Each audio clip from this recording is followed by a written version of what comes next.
Welcome bank. स्वागत बा एक और नया ब्लॉग में। एकदम ताज़ा उबलता मतलब एकदम ताज़ा ताज़ा ब्लॉग लेके आइल बानी। अब तो हम लोग सोचा थको बजा कि हम भाई लौर मने लौर का मतलब है डंडा कैला, लकड़ा कैला, लाठी कैला, ये कुछ का लौर लेके हम काहे खातिर आइल बानी। एकर का कारण हो सकेला कि हम लौर लेके आइल बानी। हमारे पीछे देखा था सब एकदम हरा हरा हरा हरा हरा हरा हरा हरा हरा हरा हरा हरा हरा। काहे हम लोग लेके आइल बानी, का कारण हो सकेला? हैं? कारण ई बा कि खेत में पड़ गइल बा साढ़। अब वो के माइल बानी हाँ के ना आकम तो साला एगो तो बरसात से यही ने दिक्कत बा। आई चर दस बस और जौन फसल होगे के बा वो हो जा। ठीक तो ठीक बा, वीडियो के लास्ट तक बनल रह जा और देखा जाए यही डंडा से। अरे कहाँ गए? हाँ, हमें डंडा का लगभग बाटे 6 फीट के करीब बाटे डंडा। चल चल के दिखावा था नहीं अपने ताज़ा ताज़ा उबलते हुए ब्लॉग में साढ़ के केंगने चला। डरो लगा था कहीं दौड़ा दी, बस लेनी का देनी पड़ जाए। काहे कि साला बहुत ही खतरनाक है, सुनने में वाला कि साला बड़ी मारे लंबर का साड़ा। ठीक बा, बनल है जा। अगर वीडियो अच्छा लगे तो लाइक शेयर सब्सक्राइब जरूर करा जा। तो शेयर भी शेयर भी जरूर कल करा जा। ठीक बा, दिखाओ तनी अब बे। बहुत सारे दौड़ावे मत तो बहुत दिक्कत पड़ा जाए। ठीक बा, देखा जा। चला चला तनी अब साढ़ आके बस साला पता चले कि कहीं से दौड़ा मत दे। हाई हरा भरा जंगल तो कितना सुंदर लगा था वाकई में भैया। जो गांव का मजा जो हरियाली दिखला में बाटे नहीं तुम ग्रीनरी ग्रीनरी सब देखा, थोड़ा सब हरा भरा।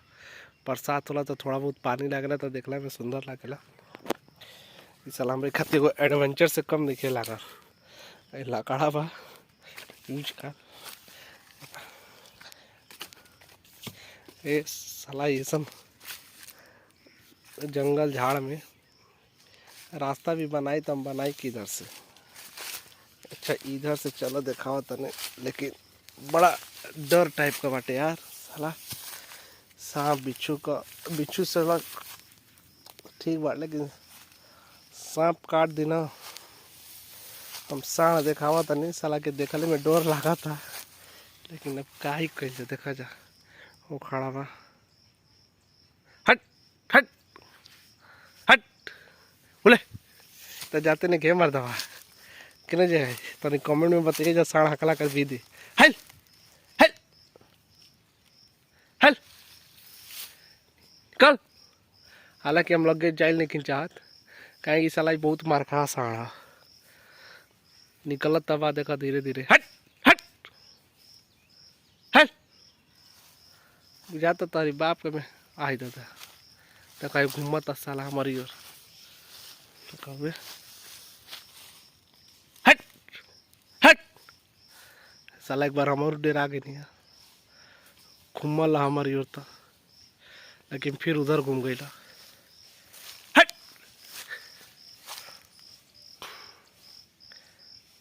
हट निकला था।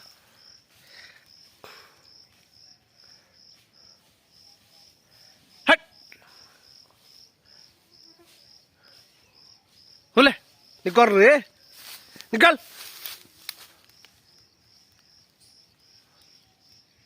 हालांकि निकल तो गई, लेकिन उम्मीद बा कि साला हमके फिर लौट के आई खेत की तरफ।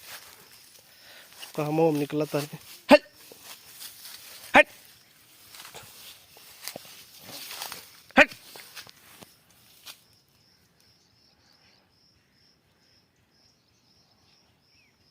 हट बड़ा बेहाया पे मर दवा एक लगे जाए ना जाए। चलो ठीक बा, लाइक सब्सक्राइब कर दे जा।